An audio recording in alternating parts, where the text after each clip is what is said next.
authority to raise issues which will prick you as practitioners. One of the greatest things that I have discovered when I travel across Africa is that Kenyans are good. I've gone to places in Africa and I meet managers. I remember 2 years ago I was in Monrovia in Liberia, and the hotel manager was Kenyan.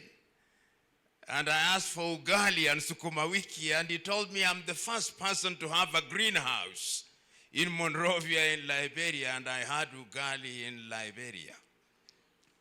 Last year I was somewhere in Costa Rica, San Jose, in Central America. I met a Kenyan hotel manager. And one can say, and you know this, I'm not telling you anything new. And it is largely because of these facilities called utalii. When the Kenyan government entered into an arrangement with the Swiss government at that time, the standards were kept, and Kenya remains a good ground for training professionals in this sector. Of course, the hotel itself has over the years not done as well as it should. Typical African, that we don't maintain standards, and it's important that we do. There was a time when this was the place of choice when you wanted a good hotel, and I'm glad to hear that efforts are being made to revamp it. And I hope one of the things, you'll allow me, because this is who I am, to say that public institutions tend to rely on government too much. If you have a facility of this nature, what more support do you need from government? You are capable of generating funds, but you, government, also, you don't ask that money is generated, it is sent to you, then you take 80% of it, then send 20%, and you expect hotels to function. This is the African problem in this sector. If you look at the statistics in the hotel industry right now, and you look at the hotel chains that were started in Kenya immediately after independence, or after 1965 with section of paper number 10, all the chains of hotels that were government managed have been sold, and you know them. It is not that people stopped eating in those hotels. It is not as if nothing stopped happening, but we were merely incompetent, and this is our problem. If you look at the hotels that were sprinkled around the country, whether it's Sunset in Kisumu, whether it's Sirikwa, the question is, why did they die? Why did they die? And why is it that foreign chains right now, you see many of our chains that are here in Kenya and in most of Africa are foreign chains. If it is Marriott or Novotel, they are from outside of the country. And I know if you look at the statistics, Kenya, give or take, the best we have ever done is to have about 2 million visitors in any one year. Pathetic. Compare that with Egypt, which is the best in Africa and receives about 14.5. If you look at the statistics, they hit about 14 million, Egypt. But that is nothing. The bazaar market in Istanbul, in Turkey, receives on average daily between 250,000 and 400,000 on a daily basis. The question is, what do they do that we don't do? What do they do that we don't do? Because if we look at our own sector, or the facilities that in theory we can offer, we are much better than them. What is it that they do that we don't do? Do they have better trained staff? Do they have better facilities? Why is it that in the last few years, facilities such as the Hilton have gone down? Why is it that Intercontinental has gone down, and I'm told the Department of Immigration will be moving into Intercontinental in the coming year? Why? What are we not doing? And one of the things that we do in Africa and in Kenya is, in the name of enacting legislation, we overregulate. And when you overregulate, you kill creativity. If you go to many of the countries in Europe and America and increasingly in Asia, the governments know when not to regulate, to create an environment where creativity is given its pride of place. And this is one of the things. You are from a quasi-governmental body. The question is, what room do you have for maneuver? If you go to Europe and America, we don't even have ministries for tourism. It's an African thing.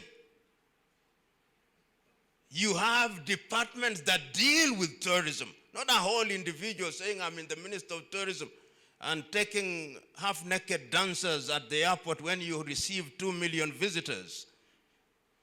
These are things that must be said, because when you meet in other fora, we tend to be too nice to each other so that we don't speak the truth.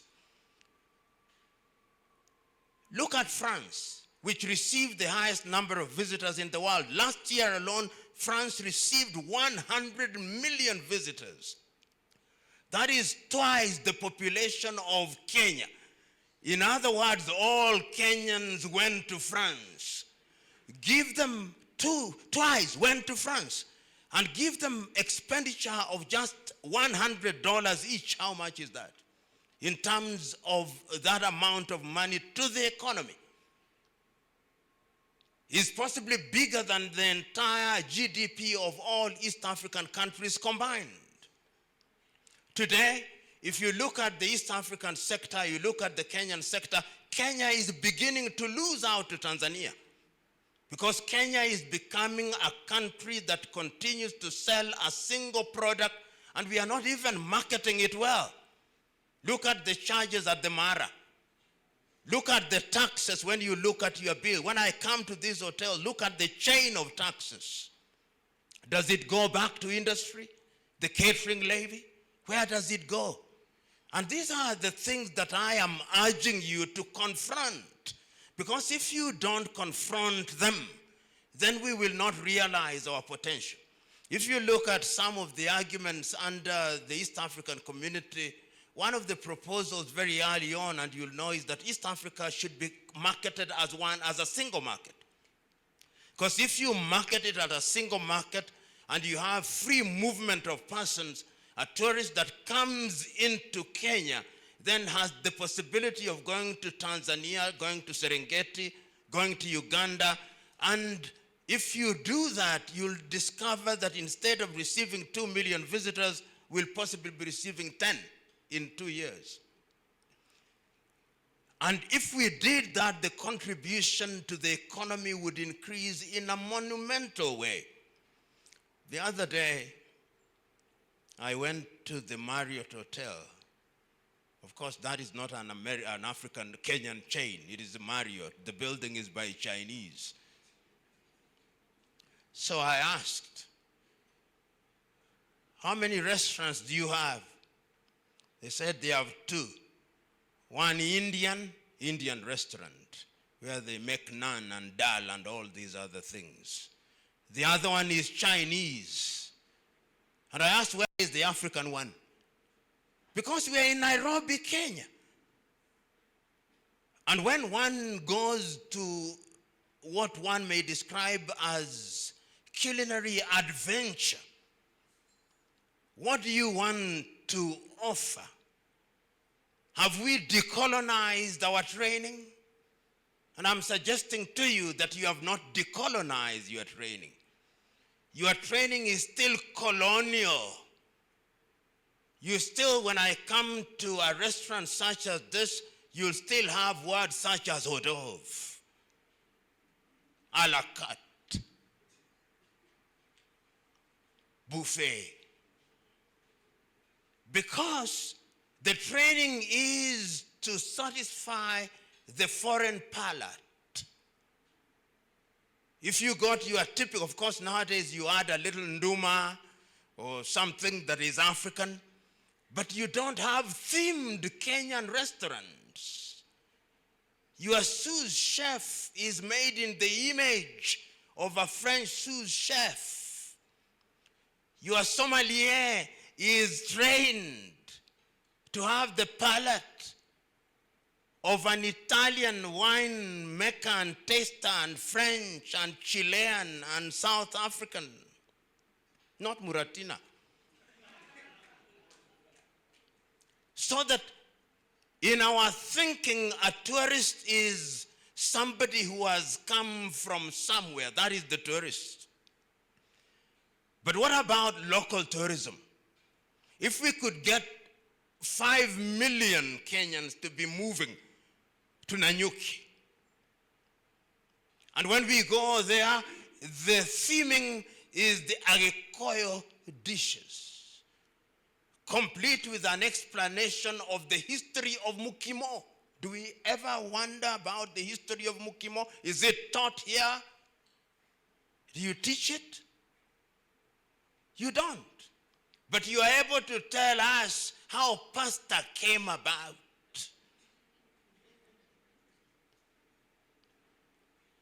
If I go to the coast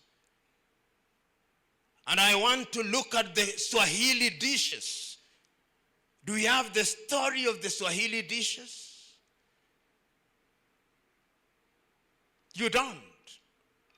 When you are training at the Boma, which I frequent because I'm in the Red Cross movement, for which palate do you train? Apart from the Ethiopians who have themed restaurants, or the Eritreans who have themed restaurants, which other Africans have themed restaurants? The greatest claim to fame of Kenyans is nyama choma and ugali.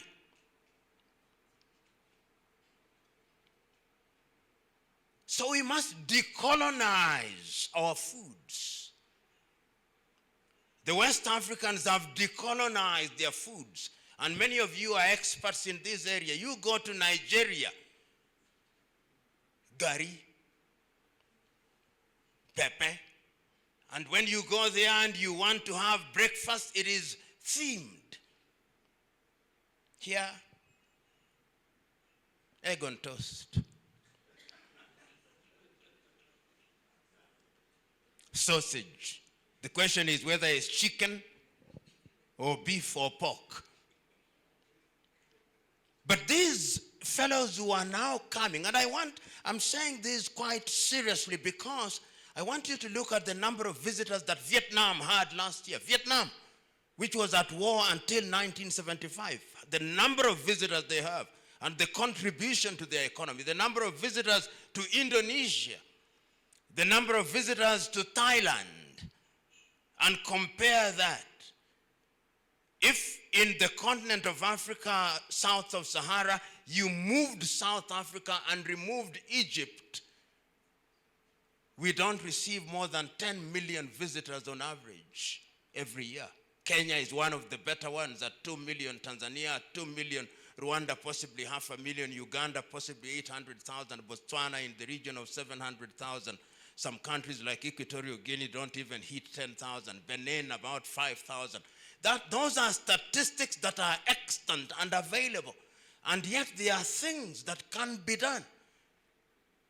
And if you look at the complexion of the tourists, your typical tourist who is booking a hotel in Zanzibar or in Mombasa will have an agent who is Italian and will pay using Visa card and is a shoestring budget tourist. When he comes here, the bulk of the money remains there. We now say that tourism contributes about 10%, which is about 1 trillion Kenya shilling to our economy last year. What is 1 trillion Kenya shillings in the scheme of things? Yet we have things that can be done. You know, when you go to my part of the world where there is the lake that the colonialists called Victoria, which was called Lolwe or Nalubale from Uganda, they still use canoes. Can you believe it, my kinsmen? People have yachts. Many of you here have gone to Lake Geneva. And when you go to Lake Geneva, you see the number of sea-going vessels, you have dinner, and it is activity on the lake. What could happen there if we had our own unique way of making fish? And that then becomes the selling point. And that then calls into question, you at Hutali, you are doing a good job without doubt. But what are you doing in order to ensure that we improve our own authentic foods? You at Boma, what are you doing in order to ensure that you train people in our authentic food and you market it as such to the world? When you go to the tourism fairs, what do? Whether you are in Dubai or in Abu Dhabi or in Germany, what are you selling? Those of you who are from the Akamba nation, do we have a history here at Utali on the history of Modokoi? Do you? No, you don't. You come here and you are asked here at Utali or at Boma, we want Spanish omelette. Spanish omelette made out of Kiambu, eggs from Kiambu, Spanish. Tomatoes from Kitengela, Spanish. And we do it as if it was the right thing. Right now, the number of tourists are dwindling. They are reducing by the day because the product that you are selling here can be sold elsewhere. You go to the Emiratis, they now have a safari. So you don't have to come to Nairobi Park where you can go for a whole day without seeing a lion because we have built everywhere. We have closed the corridors and the national park in Nairobi is becoming a zoo, if it is not already a zoo.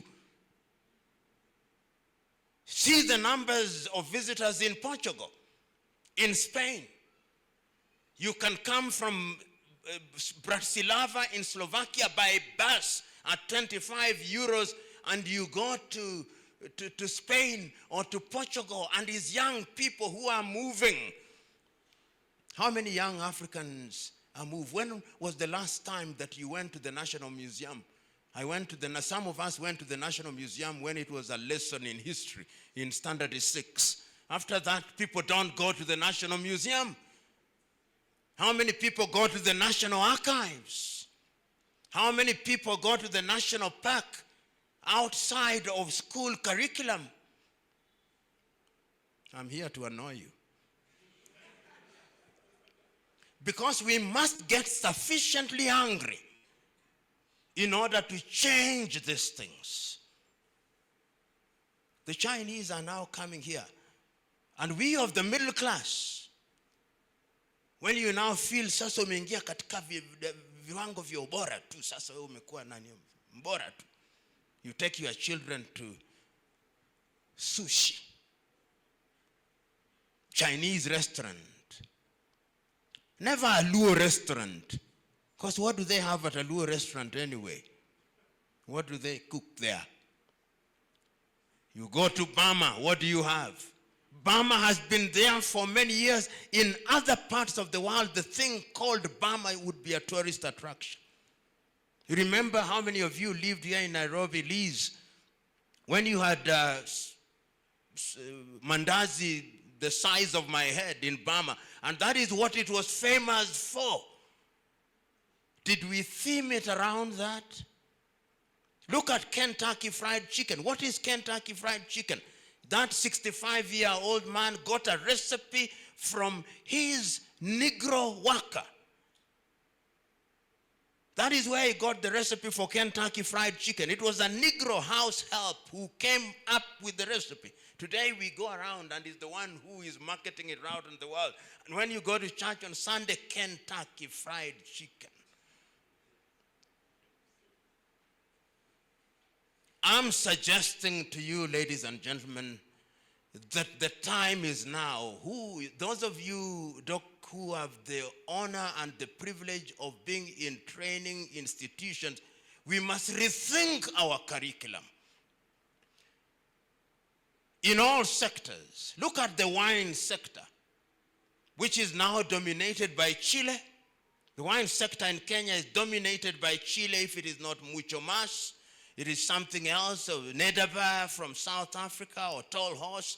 If it is not Tall Horse, it is something else from Italy. If it is Le Diablo de Casiero del Diablo, it is Chile, it is South Africa, and even in areas that we were there, like papaya. How many of you remember papaya? And if you have a headache, we would have improved it. Right now, we are importing wine from Dodoma in Tanzania. My friend here who is a clergy, just check the wine that you are going to administer on Sunday for Holy Communion. It's from Dodoma. What is wrong with our wine industry? What are we teaching about it? What is our own culture about wine? In Africa today, take for example palm wine. Right now, Malaysia produces more palm wine than Nigeria. Malaysia. And they got it from Nigeria. When you go to Nigeria, you still have palm wine in jerrycan. They have now marketed it and standardized it. So where does the money go? It goes to Malaysia. Where are the jobs created? They are created in Malaysia. Because it's about job creation.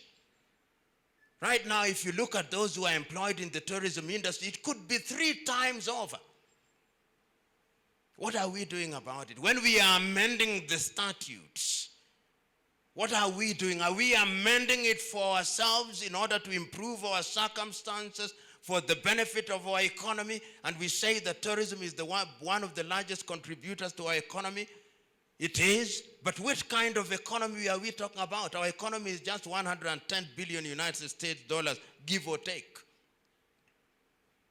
Compare that with the GDP of little Singapore, which is smaller than Nairobi, which is possibly at 500 billion United States dollars. And what are they selling? Look at little Dubai. Right now it is approaching Christmas. They have all people, the middle class are going to Dubai in a zoo called Safari thing, which they have created, that they have imported lions from here.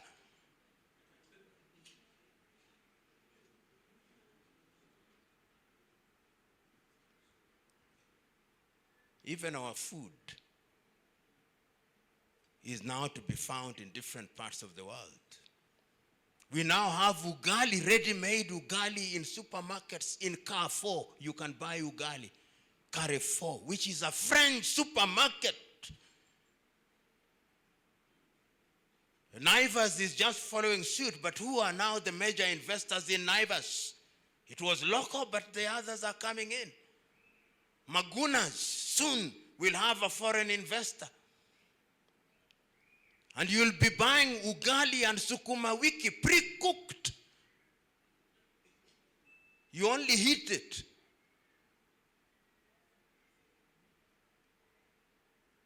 If you are not very careful in the next few years,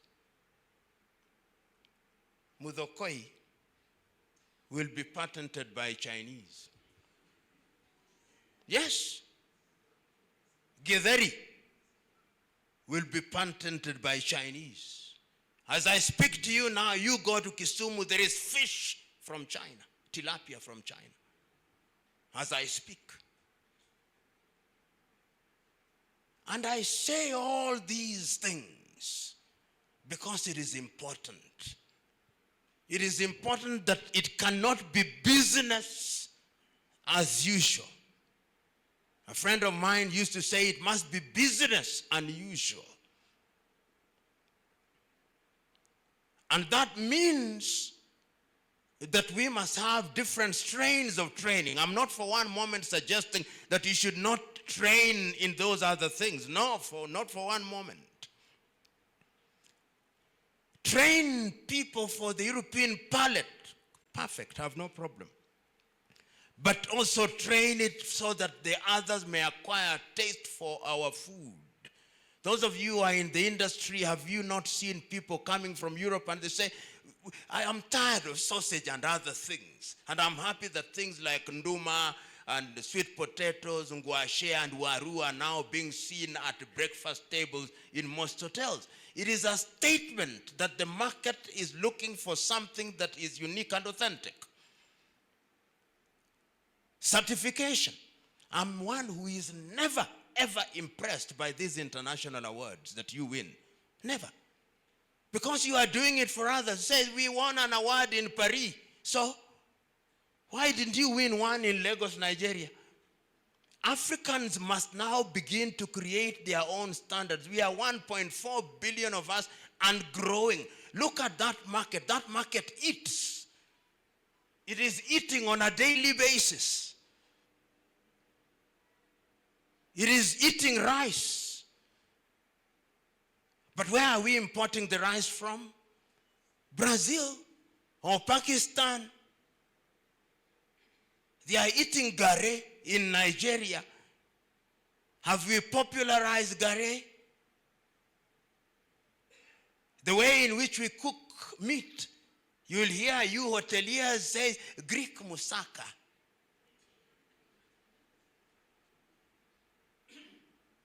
Ladies and gentlemen, I can go on and on. But until the day we say that we Africans should think outside of the box, I'm saying no, think without the box. Because if you are thinking outside of the box is still a point of reference. It should not be. And you are in a space that is very critical. Because there is one thing that we are always going to do to eat. And if all else is lost, the only thing that will remain to do is to eat. And if there is an industry that will always be alive, is the eating industry. Even Jesus himself discovered that that was the reality when he made things for 5,000 and 3,000. Did he not realize that fellows can't listen if they have not eaten? So knowing that as we do, and I hope that some of you here who have been in hotel industry have written books. Because there are some programs as I finish. When I'm in my house and I see my wife watching things which are about cooking. But they are white people cooking. In France, in South Africa, I've never seen one in which there is a Nigerian cooking or a Ugandan cooking matoke or a Kamba doing mudokoi. I'm now suggesting to you, you who are here, that we have African recipes, and when you go for the prize, you create a prize for those who are in African foods, which is approved by African institutions. You'll be amazed at what will happen. And I say this in the continent of Africa, continental free trade area, we are now going to release and have removed tariff and non-tariff barriers. We are going to have people coming into Kenya and people going within the East African region. In East Africa alone, we are nearly 400 million. With the introduction of Democratic Republic of Congo and Somalia, and of course, when Ethiopia does join, we are moving easily into 600 million. And if you are to do that, our hotel industries are going to change in a very dramatic way. What is the Ministry of Tourism in this country going to do? And in the continent of Africa, what are we going to do? Because otherwise, we'll always be dominated. And this has been Africa's plight, her domination by others. Ladies and gentlemen, you are in a good space. And I want to say that Kenya, compared to other African countries, we have no equal. That is without doubt. But I'm suggesting that we cannot continue to rest on our laurels. the time is now to create a new generation, because there must be an intergenerational passage of knowledge. When I look at the average age in this room is about 45. You are not doing very well. Apart from that table, the rest of us are dinosaurs. I want to see younger people getting into this space. And I want to see younger people reading your books that have been written. Boma, have you done a book on recipes? Boma, have you? Boma, have you done one? That is the next assignment. Utalii, you've been here since 1975, is it? Or 69, is it? How many books have you written? And I can confirm to you, there are theses, PhD theses that have been written in Switzerland out of Utalii by non-Africans. Your organization, have you done a book that tells us what to do in the hotel industry? When we are classifying hotels, which standard do we look to? Michelin? Why must we be standardized by others? When we say 5-star, who said that there was 5 stars? Whose stars are they? This 7 stars, this 4 stars, this 1 star. Whose are they? In East Africa, can we not say that we are moving away from that classification and introducing an African standardization? Can't we? We can. And it takes courage and thinking without the box. What have you to lose now? What have you not achieved? Nothing. Why aren't your ideas not revolutionary? You in the ministry, my dear sister, when you are amending the law, and I know, because I'm involved in some of these things, you'll discover that you are amending the law because the Swiss government still comes here to tell you what to do. Because they pay not more than 1 million euro. They come and tell you, and they bring in little girls who are the age mate of your children as experts. And you obey them. You call them, yes, sir, yes, madam. Because they have paid. Yet we can do it through the training levy. We can. Only 2% of that amount of money can do all these things. You imagine, Utalii, if you are to be marketing yourselves. I used to come here when I was a young man for breakfast every Sunday. When you are doing very well, suppose it were to be advertised that you have one of the biggest Sunday lunches, which is African breakfast. And I saw it happen at Sankara when somebody called Krishna came from China, and he themed it today. He has once every month a lunch where he charges 9,950 per adult, 5,550 for a child of 5 years, and he is oversubscribed. That is what Italy should be doing. I would come here, not go there. But you are not doing it. So my clarion call is that the time is now to change. And the beauty is that when we admit that we have a problem, then it is easier to change. And my understanding is that you are here to change. The beauty of people like me who are not in the industry is that we are like visitors. When a visitor comes, you see cobwebs that you long thought were part of your furniture. That is the role that I have come here to play. To remind you, because we are curious people, want our economy to grow, and we think that one of the areas where you can truly create employment in this country is the tourism industry. And if you imagine to yourself, if in the next 2 years we were to get even 5 million visitors, what impact it would have in terms of the employment in this particular sector. And it can't be done. It must be deliberately done. And I hold the view that you are the very same who are going to do something about it. So, sitazungumza mengi. Mimi nimekuja hapa kuwakemea tu na kuwakasirisha tu na kusema vitu ambavyo vinawakera tu, kwa kuwa na imani ya kwamba mkikereka vizuri basi macho yatafunguka na mtakuwa na mitazamo tofauti katika hii tasnia ya utalii.